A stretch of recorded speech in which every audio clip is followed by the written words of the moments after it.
Hello, I'm Valentin Mandaci from Historic Houses Romania, Case de Epocă, and I would like to speak about the different traditions of timekeeping or wasting in the lands of Romania. Different communities, different national communities are having some kind of mantra aura about timekeeping. The Germans are very famous of keeping time and with a long tradition of developing clocks in order to keep that time, and in the south of Europe is the opposite. Spain with mañana, let's do it tomorrow, and so on and so forth.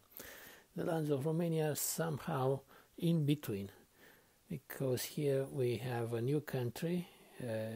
It's basically in its today shapes for 100 years. It started sometimes in the mid-19th century with Ramp Romania, and that was the Ottoman part with an Oriental Southern European tradition, Southeast European tradition.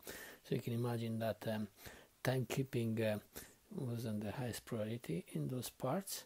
And what we generally call Transylvania, but in fact it's a collection of Western tradition lands like Transylvania proper, Banat, Crișana, Maramureș.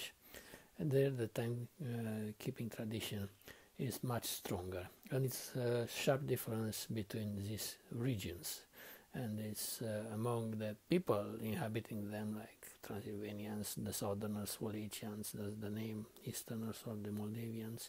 They know each other about somehow what way to put when a promise, I'm coming in 1 hour, or this appointment is going to take place in this kind of time. A Transylvanian usually is sharp when that time, while the others from the south and east, especially from the south ones, you should expect delays or even not turning up. It has a long tradition, this thing in history. Let's go and see how was the tradition of timekeeping before the emergence of the national community, of the ethnic communities. What we see then today is this tapestry of ethnic communities and traditions. Like in Transylvania, as I said, we have Romanians, Hungarians, and Germans in the south, Romanians of Ottoman tradition in the east, Romanians again of Ottoman, and Ukrainian, Russian tradition, Polish tradition. So all of these are quite new on a historic scale, but in the old times, in the antiquity, there we had the Greeks here on the Black Sea coast with their colonies, and they were excellent timekeepers. This is one of their sundials discovered in the 1960s in the environs of Constanța. Is the old colony of Tomi, the exile place of poet Ovid. This one is from a rural area in the environs, in the hinterland of Constanța. It shows to you that more than 2 millennia ago, the locals, because this one was in a rural settlement, not in the colony proper, they were very careful of keeping times with this kind of sundials.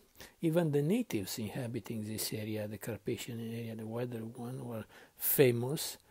We know that the site of the old Dacian kingdom in western Romania, in the Transylvanian Alps, the Dacian civilization was very much preoccupied with timekeeping and calendars, more like ancient Celts or the Stonehenge people. This is one of their timekeeping device, a kind of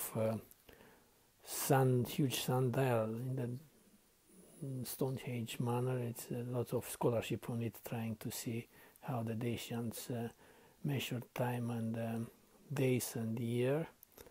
They had a tradition, he says, Herodotus writes about them, that they were inspired very much by Pythagoras, because they are the one among them who founded the peculiar Dacian religion inspired himself from Pythagoras, being a slave of Pythagoras in Samos. So that was in the ancient times. Then we have the Roman Empire, again very excellent in keeping times, and then the Dark Ages, and things are getting really bad in the Dark Ages. Timekeeping, serious timekeeping emerges in these lands only, let's say, 1200 years, 1300 years later. So 1200, 1300 years later, after the Roman conquest and after the Romans pulled out from this area. And again, usually they were sundials. And the ones who did build sundials, you have an example here. It's a sun and a bear going up, sticking up, but it's not very well kept, are the Germans, the Saxons of Transylvania. This one is on the tower of the Transylvanian Lutheran Church in Bistrica in northeastern Transylvania, and those are the first devices of keeping time. They were very good for prayers, of course. At that time they were Catholics, and also for business. The Saxons of Transylvania were extraordinary businessmen, from the ones who were in towns, in the citadels, to the ones living in the villages, trading their produce, trading their manufacturing products. They were doing an extraordinary trade in this area, which was at the contact with Byzantium, or later on with the Ottoman Empire. So initially they were sundials, probably in the 1200, 1300. And later on, as the technology develops, especially the clockmaking technology in Germany, they had excellent links with the German lands. At that time they had this guild organization, and as part of the training of the guild and being confirmed as a member of the guild, you had to travel to Germany for about 10 years, and the Germans were also traveling over here. So it was an interesting link in between them. So this clock technology, you can imagine, that was easily transferred in this part of Eastern Europe, being inhabited by the Saxons. And slowly their churches acquired clocks, proper clocks, like this one, on top of the tower of Prešmer Church nearby Brașov. Brașov again, it has its own tower, but this one is a rural settlement. It's a fortified church. The walls go around it, so you have the clock over here. They date back from 16th, 17th century, like this one from the 17th, 18th century from Sighișoara, one of the main metropolises of the Saxon world, Schäßburg in German. This one is an ample clock in a Baroque tower with a Renaissance figure, revolving figure, and the clock itself. It needs to be restored, but at least it's there. And there are some other examples sprinkled around Transylvania. Another one is the tower in Sibiu, the gate tower of the inner fortification of Sibiu. It has this clock here from the Baroque times. You can see the Baroque spire, where a multitude of others all over the Saxon world, and only Saxon Transylvanian world, but not only from them, because from them this kind of habit of keeping time and having a clock at the village church, at the town church, spread to the other communities, Hungarians and Romanians too. So you have Catholic churches, Hungarian Protestant churches, Hungarian Catholic churches having clocks, and also Romanian Orthodox and Uniate the ones, the Orthodox recognizing the Pope, the Orthodox looking like faithful, recognizing the Pope as their leader. They are the Uniates.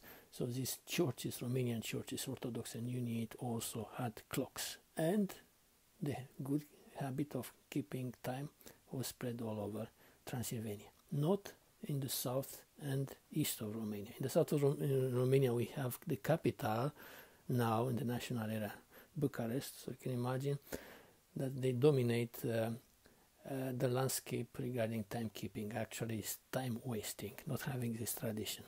The churches here in the Middle Ages in the south and to the east in Moldavia usually didn't have clocks, in very rare instances, not even sundials, again extremely rare, these things. And they relied probably just on basic observation, the midday sun for the midday, and has this, the sunset.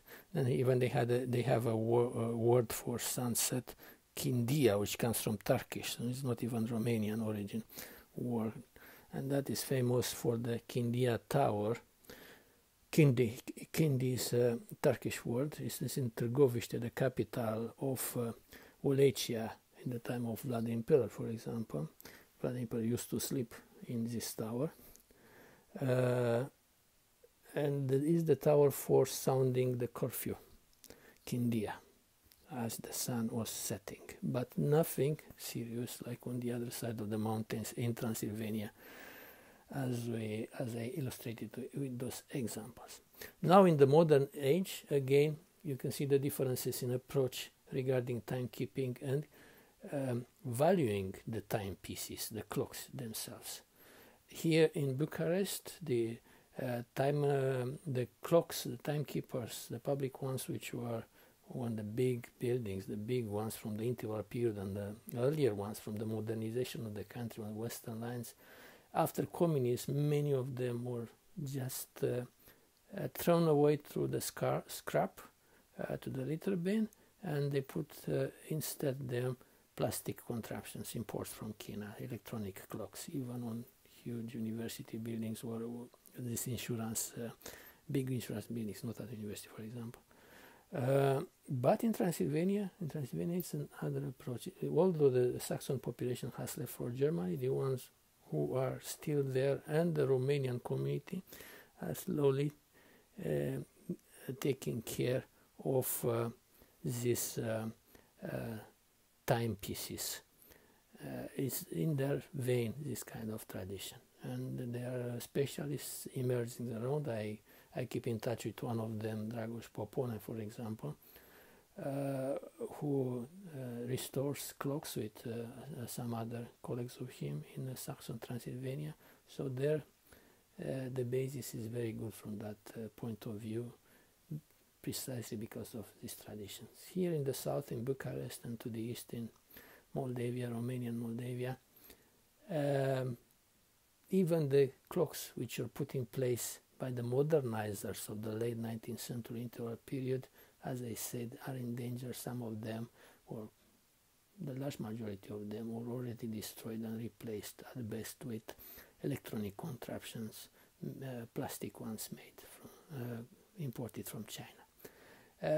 I think it's an interesting aspect of the local identity, local character, and also seen into the architectural history. A clock, it's an extraordinary, and especially an old clock, an extraordinary identity marker of a community. I hope that you found interesting this podcast, and we'll see each other as soon as possible. Thank you and goodbye.